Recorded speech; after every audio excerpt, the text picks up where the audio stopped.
Another final story I want to talk about with the A's is the sad passing of Rickey Henderson, Ugh. who's the most iconic player in Oakland A's history.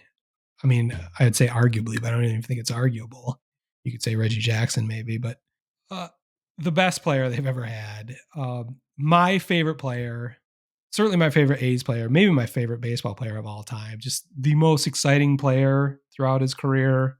The perfect combination of everything you need out of a baseball player. Better than anyone. I mean, he leads. I mean, he's got the steals record, 1,406 steals, which is over 400 more than second place Lou Brock. Um, but he wasn't just a speed merchant. He, as exciting as he was on the bases, anytime he got on base, whether he walked or got a single, he'd be on third. Like it was just an automatic. He would steal second and steal third. But that's not it. He was a power hitter. He had he has a career. I think is 820 OPS, 122 OPS plus. He had one season over 1,000 OPS.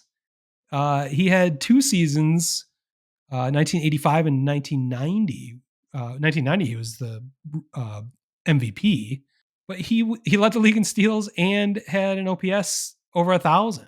You could argue, and this comes back to a fantasy perspective, and this is where I first really started paying attention to Rickey Henderson. It was before our time, of course, but if we were doing fantasy leagues back in the starting in 1980, there's no way anyone but Rickey Henderson wouldn't have been the number one pick Right.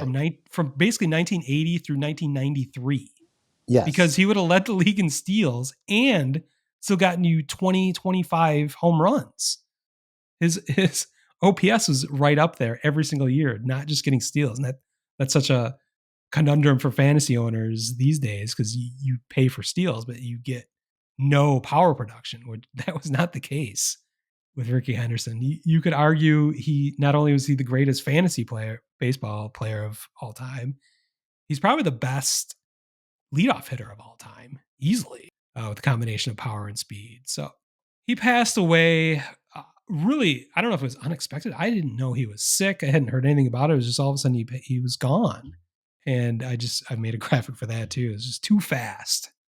He was so fast and he was just gone way too fast. It's just a sad thing. And I feel like with such he was from Oakland. He was an icon of Oakland. He played with the A's on multiple occasions most of his career. I feel like the this Oakland saga of the A's moving out broke him and it killed him.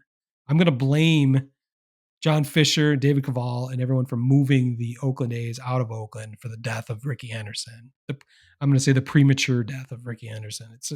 It pisses me off. It's just such a ironically perfect punctuation. Like the A's are gone and Rickey's gone, and it's brutal on so many levels, and it makes me sad and angry at the same time. So I wanted to make sure we talked about Rickey. I'm wearing my A's. I broke out my A's garb, my A's gear tonight on a rare occasion because I hate representing anything that John Fisher's associated with, but I have to do it for Rickey.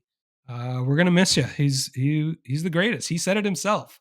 I am the greatest when he set the record. And that I remember when that happened. I remember watching Sports Center that night because the same day that Rickey broke Lou Brock's record for the number of career steals, Nolan Ryan threw his seventh no hitter. It was the same day, and I remember I forget who it was on Sports Center, but did a whole diatribe on how seven was greater than 780, whatever the number was. That just because everyone bristled at Rickey's, verbose, uh, ego ridden statement, but he was the greatest. He was stating a fact more than anything, and he was just such a fun character. You've heard all the stories referring to himself in the third person, which is hilarious. He told the story. His first words were, "Mama, Rickey needs a bottle and a fresh diaper."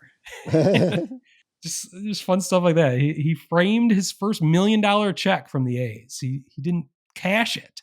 He just put it in a frame because he thought this is what you do with $1 million check. He's so proud of it. He didn't care about the money. It was just the idea that he got $1 million check until the A's accounting department called him up like, have you cashed this check? Like, what's going on here? Like, our books aren't ready. He's like, I put it on the wall. Like, that's just Rickey. He just didn't give a shit about anything other than being great. And he was the greatest. So thank you, Rickey. We're going to miss you.